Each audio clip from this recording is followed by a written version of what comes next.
Flipkart থেকে একটা parcel receive করলাম, আর এই পার্সেলটা ছিল ওপেন বক্স। তাই দাদা ভাইটা দেখিয়ে দিচ্ছিল খুলে যে সব কিছু ঠিকঠাক আছে কি না। তারপর এভাবে রেখে দিল। তো আমি তো এটা কিছু মাথা মুন্ডু বুঝছিলাম না যে কীভাবে লাগাবো, কীভাবে ফিটিং করব।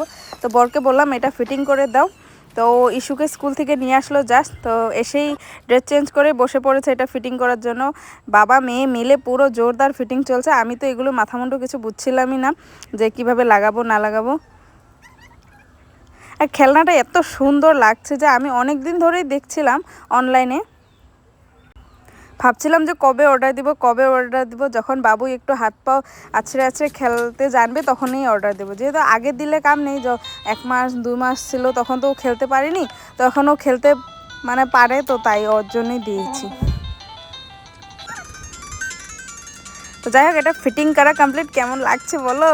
তো এখন যার জিনিস তাকে নিয়ে আসলাম। তো তাকে বলছি দেখো তোমার কত সুন্দর খেলনা, তুমি খেলো। বাট ও তো কিছু বুঝছিলই না। তো তাই ওর বাবা জোর জবরদস্ত ওকে পাও দিয়ে দেখ এভাবে গান বাজে গান, ওখানটায় গান বাজে আর এদিকে খেলনাগুলো দেখে ও খেলবে। ওর পাওগুলি এভাবে লাথি লেগে লেগে ওই বাটনগুলো প্রেস হবে আর গানা বাজে যাবে।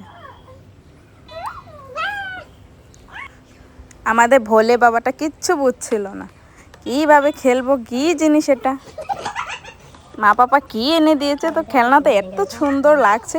তোমাদেরও যদি চাই তোমরাও অনলাইনে অর্ডার দিয়ে নিতে পারো।